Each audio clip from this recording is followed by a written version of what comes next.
video, I'm going to share a little bit of how I use flipped learning in my classroom. And I've had lots of people message over a couple of weeks when I first shared some flipped learning information of saying, what is flipped learning? How does it work? Where do I go? What does it mean? And so basically I've just collated a really quick explanation on what flipped learning is. So flipped learning can be described as when you flip the learning or the teaching model. So traditionally, students come to school, they learn with you in the classroom, and then they do activities after. Flipped learning is where it's flipped. So they can watch a lecture or work or activities at home or online with them by themselves with a friend, and then they come to the teacher afterwards to do classroom activities. It's really great for online learning, it's really great for distance learning, but it's also really handy in the classroom as well if you're wanting to free yourself up a little bit more to work with other students. I've used flipped learning in my classroom for 3 years now. The main area I use it in is for maths, mostly because I find it easier to set up lessons for integration with maths. I do know some other teachers that have explored flipped learning with other curriculum areas, but this is definitely what I'm into right now, is using it with maths. So it's really quite, it can be as easy or as complicated as you want it to be. I'm just going to show you some examples of how I've done it previously, or am currently doing it right now.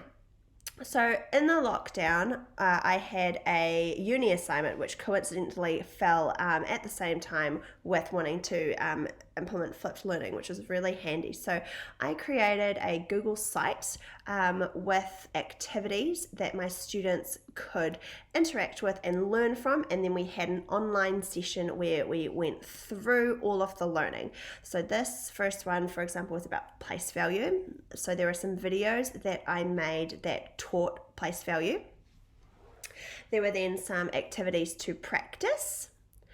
I then wanted to have a really quick test to see if they had been paying attention or listening to what I was talking about. And then at the end, there was like a show me what you've learnt on Seesaw, an activity. And what I did is I set this for students to complete. It wasn't, as part of the assignment, it wasn't compulsory, so it was optional. It was an opt-in project that I wanted them to be a part of. And then they met with me in the online Zoom session to practice this and reinforce this with activities in person.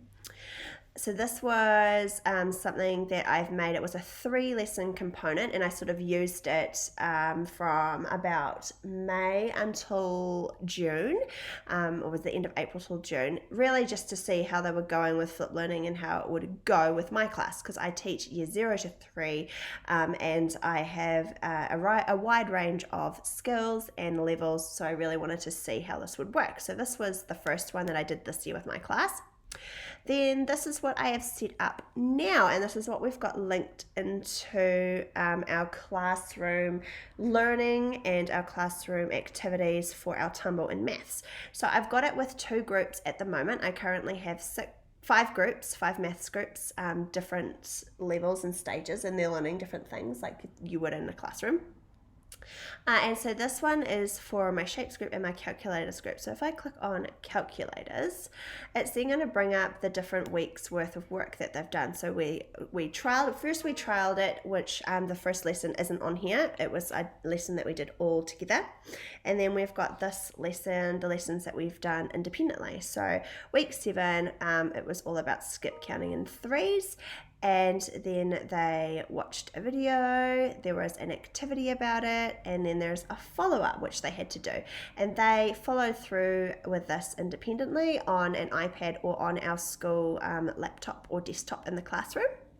And I felt it went really well. They were able to follow that along. They were practicing skip counting, and then when they came to work with me the next day, they had already got preloaded with information and the skills that they needed for the learning that we were doing, which was really handy. So then this week, I'm just setting up my work for week 8, and I'm wanting to look at ordering numbers to 1 million. So these are number knowledge progressions that I'm targeting. I've just given them a video on skip counting to 4s to begin with, just something else that we're learning, and then I've got some information here with their activity that they need to do. So they're there's 2 here that they would practice on their whiteboard. This one here is like a little explanation of how I would do it, and then there's an activity here that they can go to complete afterwards, and it's linked straight to Seesaw, which is super handy for my kids. They don't have to go in and out of things. It'll just take them straight to it when it does eventually load. Let's see if it gets you there. Awesome. And then it's got my kids' names ready to complete that activity. So the great thing about Google Sites is you can input anything into it. You can set it up the way you want. You can have hyperlinks, you can insert videos, text, pictures, Google Slides, Google Forms, anything Google you can insert into the Google site, meaning you can really differentiate it for your different students and your different students' needs. I use Google Sites because it's free, it's easy to use, it's simple to set up. You can duplicate sites to make them look similar, and they integrate really nicely with your Google products if you're using Google Forms and things like that. I make my headings and my pictures on Google Drawings or on PowerPoint, and I can import them as a template, as a background here. And then, yeah, really it's just about making it appeal for you and for your students. If I just click on edit, and I can show you like a little bit behind the scenes on how to use it and stuff. It's quite straightforward. Down the right hand side are all of your tools here. These are all the parts that you can use to generate different parts of your Google site for flipped learning. And then when you're ready, you simply publish, and it will publish it live to the web. You can share it with others. So if students, you want them to edit, to be able to provide their own evidence on it, you can share it with them here.